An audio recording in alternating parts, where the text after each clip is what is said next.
Here we are considering two nuclei or the parts of the hypothalamus. One, it is the lateral hypothalamus. Second one, ventromedial nuclei of the hypothalamus. Now what is the importance of both of these? Lateral hypothalamus stimulation causes a person to eat greedily or hungrily, hunger or feeding center.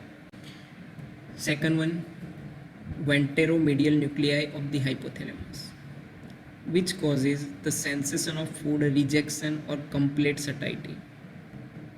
When we stimulate the ventromedial nuclei of the hypothalamus, then the person feels satiety or satiation. So ventromedial nuclei of the hypothalamus, it is known as satiety center. Two main parts of the hypothalamus which regulate the feeding behavior: lateral hypothalamus, hunger center, and ventromedial nuclei of the hypothalamus, satiety center. Once we have hunger, we are going to eat. So after eating, there will be increase in the blood glucose level. And when there is increase in the blood glucose level, it stimulates ventromedial hypothalamus. So the activity of ventromedial hypothalamus becomes increased or turned on. And you already know that ventromedial hypothalamic nuclei, it is known as satiety center. So there will be development of satiety. And once the satiety, that means a person stops eating. After the person stops eating for longer duration of time, that means 4 to 5 hours, there will be decrease in the blood glucose level.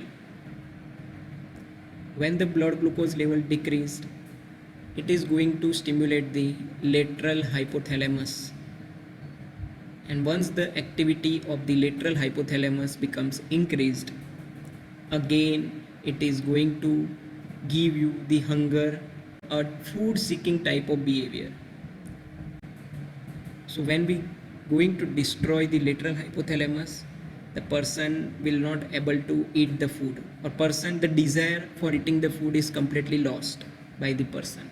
While the destructive lesions of the ventromedial nuclei of the hypothalamus causes voracious, and the person continued eating until it becomes extremely obese and overactive. Higher centers other than hypothalamus that control the feeding and appetite, this includes the amygdala and cortical areas of the limbic system. So amygdala, cortical areas of the limbic system, and hypothalamus, all three continued to work in the feeding type of behavior. It is believed that these centers with amygdala and hypothalamus are responsible for the quality of food that is eaten.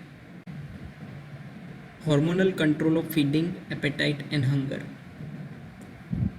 Hormones that play an important role in controlling feeding pattern. So there are two main hormones, leptin and ghrelin. So first, leptin, identified in 1994. Leptin, which is released from the adipose tissue, and its release is enhanced by the insulin. So now what the leptin will do? It acts on the hypothalamus to decrease food intake and increase energy consumption.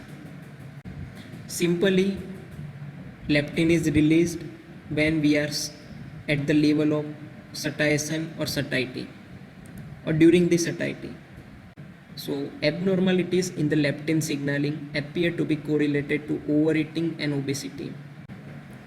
Ghrelin, which is identified in 1999, it is called hunger hormone, as it is produced in the stomach and brain.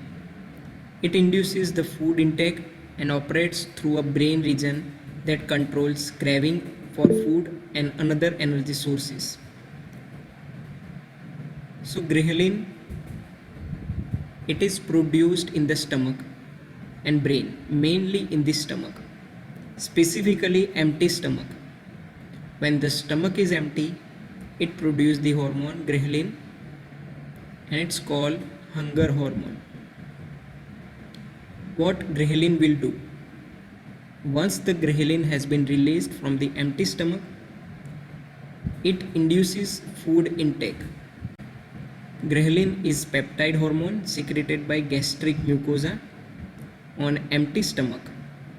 During fasting, this hormone increases and level fall rapidly after a meal. So ghrelin, which works together with leptin to balance the state of hunger and satiety. So ghrelin and leptin balance, how it is regulated. When there is a hunger, when the stomach is empty, it releases the hormone ghrelin. So the level of ghrelin is increased inside our blood. At the same time, the leptin level decreased. So that is the hunger when the ghrelin level is increased. Now once we add the food, so ghrelin level becomes reduced. Ghrelin is only secreted or released on empty stomach, but once we add the food, now the ghrelin level becomes reduced, which is replaced by the leptin. So there will be increase in the leptin level, and so that causes the satiety or satiation. That's why the leptin is called satiety hormone and ghrelin is called hunger hormone.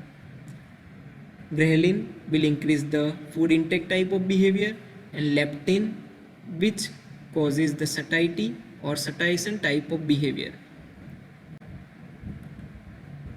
Once we feel the hunger, there will be anticipation.